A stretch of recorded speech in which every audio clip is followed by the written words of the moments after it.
how much do you actually get paid at Google? Dude, these guy gets paid like a crap load of money. I was brainwashed by my seniors also कि भाई नहीं कर.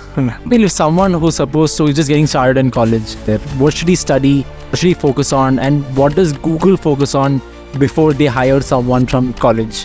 One of the very important topics is knowing. That was my game changer. Oh. It's a very nice course. I would highly suggest everyone to do that. How does one get themselves shortlisted? Assuming that, Google is actually coming to your campus and then they're trying to hire you. What is the strategy like that? One of the important criteria I feel is...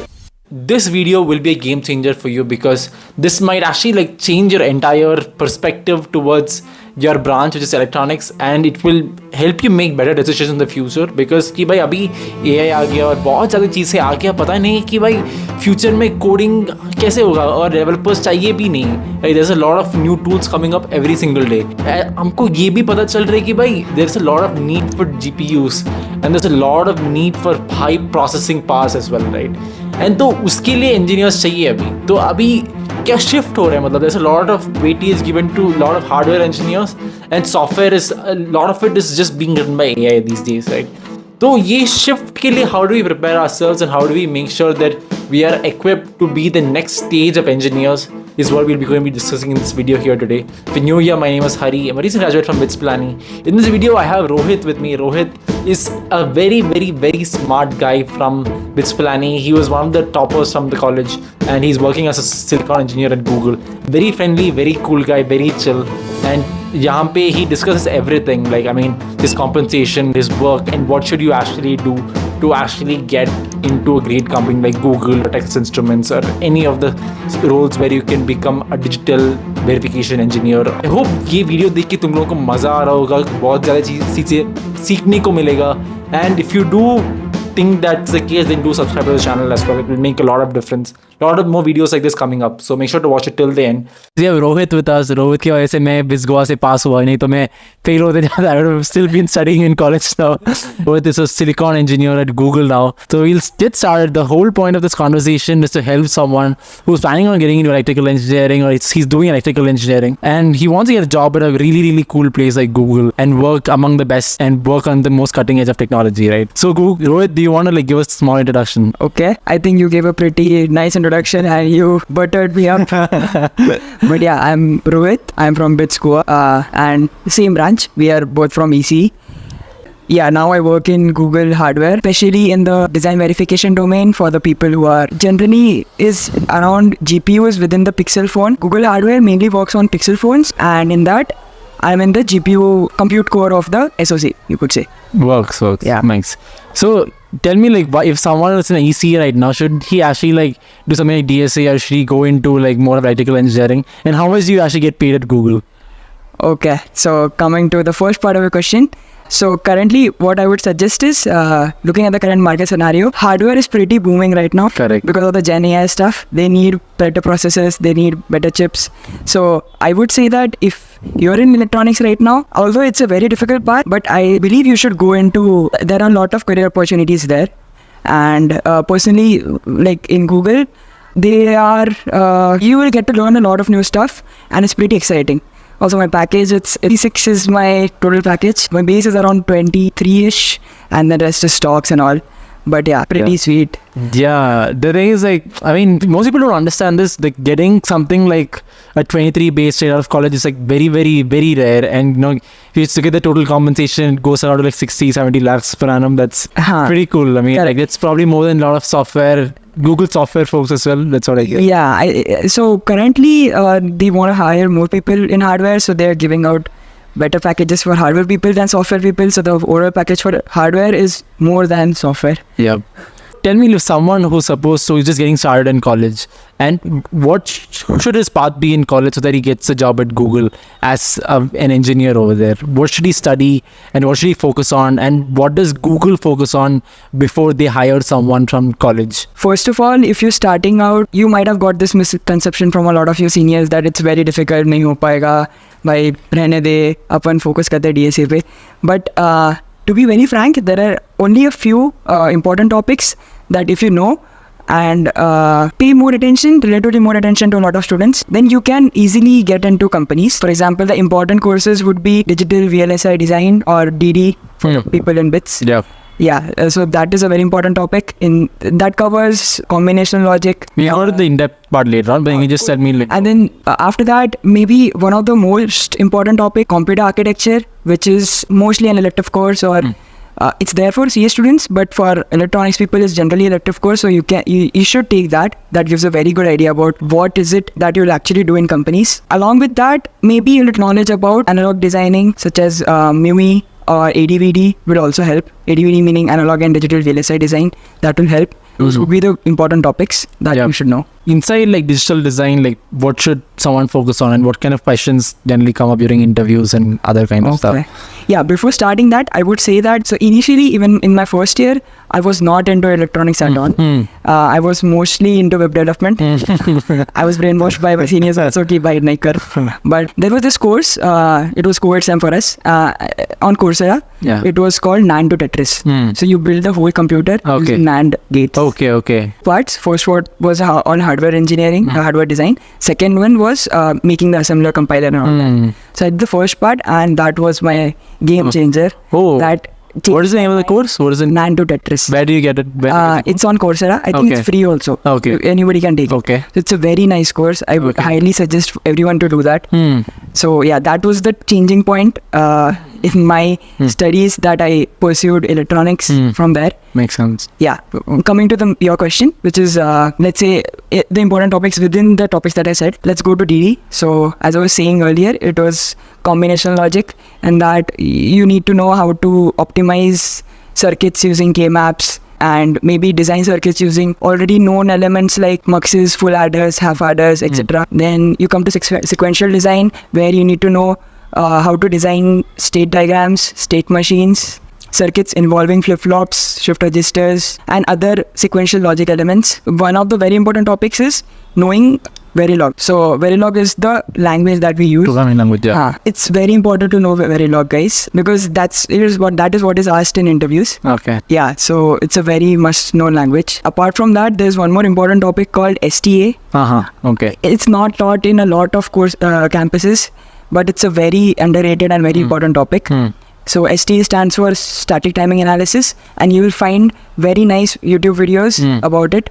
They teach you this stuff within 5-10 minutes. You don't need a course, full semester course. But yeah, it's a very important topic that you guys should know. Coming to computer architecture. Computer architecture is also a very important topic. I think it's the most important topic for you to actually do anything in hardware. Important elements like single cycle processor design, multi-cycle or pipeline processor design. Pipeline processors, you have things like data hazards, control hazards, structural hazards. You'll get to learn this when you actually do the course.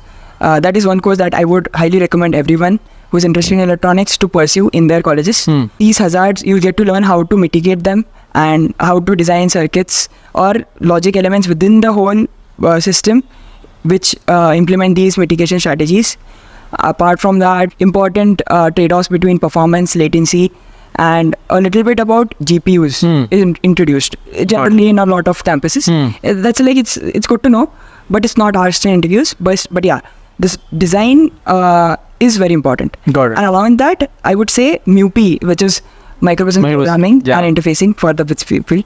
So that is also one of the important courses, because that tells you at least, like, let's say x86 family processors like 8086 or 80286 and all, it will show you the diagram of the processor. It will tell you how data flows within a system and how is it controlled by the various parts of the circuit. So that is an important topic. Good to know topics are devices, microelectronic circuits, where you design current mirrors, cascodes, and basic frequency analysis. And apart from that, a little bit of analog and digital VLSI design, where you get to know about analog part of a digital circuit. Let's say basic NOT gate mein, how does it perform under different voltages. Makes sense. So that is also a good topic to know. Got it. Makes sense. One of the things that I really ask myself is that, like, in a campus, only like 3-4 people out of like a batch of like 150 people, they get shortlisted into cool companies like TI or Google or something like that. Yeah. So like how does one get themselves shortlisted, assuming that Google is actually coming to your campus and then they're trying to hire you from the campus? What is the strategy like that? For companies like this, just Google, I would say Nvidia or Samsung, or one of the important criteria I feel is your resume. Okay, so the written test is there, that is okay. Post COVID, everything online, true. It's all online and people cheat. People can cheat, yeah. So I feel the important criteria is making your resume properly, and in that, one of the most important things is having some prior internship experience. That helps out a lot, and along with that, what projects you do also helps out a lot. So they majorly look for this. And CGP is also a criteria, but I feel that internship experience is the most important criteria. Got it. Out of all these. Makes sense. Yeah. So, guys, please try if you can. If you're able to land an internship in your second or third year, that would be really helpful for you. Yeah. Makes sense. So again, that brings me down to the question that so what is the procedure to like study for the internship? What does someone actually do to like land an internship in a hardware company? What do you study? Is it a similar level? So people also who go off campus, I think. Correct. Okay, so compared to software, right? It's not that great in hardware. Landing an off-campus internship, you can get it, but mostly it's via referrals. So you need to have good connections with your seniors or alumni. Got it. Or someone, and you need to ask them to give you a referral, and that's how usually you will land an internship, because in these companies they look for profiles with referrals generally. They don't entertain normal profiles. Even Madan, for example, he got off campus via Champion sir. Correct. Champion sir gave a referral to that's how he got that. Champion sir, for people who don't know, he was our faculty who taught us one of the courses. Microelectronics circuits. So a very cool prof. One of the things that I want to conclude by saying is that like if you are able to get into a niche cool company like Google or TI or Nvidia, I think there's a lot of scope for career growth and money in those kind of roles. But I feel that the number of roles, it's set to increase in the next up 10 years because it's a lot of investment getting poured. The government, a lot of companies are coming in. But I think right now, I'm not sure if someone straight out of college, it's a very early blooming. It's still not bloomed yet. Regardless, the amount of opportunities in the last 2 years, they have increased more than they were before. I think there's good times ahead for hardware. So maybe if they're studying in like first year or something, then by the time they come to fourth year, they'll be like, they'll see a lot more hiring from what I feel. I don't know for the future. But I feel like the amount of careers are going to grow a lot. At least in like India. A lot of companies are investing hugely in like APAC talent. They get a lot of good talent here. So I talked to him, we tried to break down his salary. I was like, fuck dude, these guy gets paid like a crap load of money. More than that, I think it's more important to enjoy what you're doing. Correct. Let's say you get a huge package but you're not enjoying it, then it's no point actually. Always go for what you like, guys. It's important to get a job, saying no for that, but more than that, you should enjoy what you're doing. That is more important. Makes sense. Do you want to brief a little bit about the work that you do at Google? So I'll try my best to not go against the Google policy or whatever. So my work majorly involves, so I'm in the design verification, the design of the whole chip part. My work mainly involves verifying the design and verifying the different hardware features for a particular chip, ensuring that all the edge cases and all the different scenarios are hit properly and everything works properly as per the specification given by the architects. So that is what my work involves, and ensuring that everything works smoothly so that it can be given later on to the next stage, which is called the physical design stage. Actually, the design is converted into logic elements like AND gates, OR gates, or flip-flops or buffers and all. So that is where I am situated currently. Makes sense. I think that will help a lot of students out. I think it will help a lot. Thanks a lot, Rohit. It was a lot of fun talking to you, man. It was fun for me also. Cool. And see you. Great, guys. I hope you guys enjoyed the video. If you got to learn one important thing from the video, just one important thing, put it down in the comment section below, because whoever's reading the comments, they will also get to learn what you've learned, and thus making the world a better place and giving you a lot of visibility as well. And I hope you guys enjoyed the video. I'll see you until the next one. Bye bye.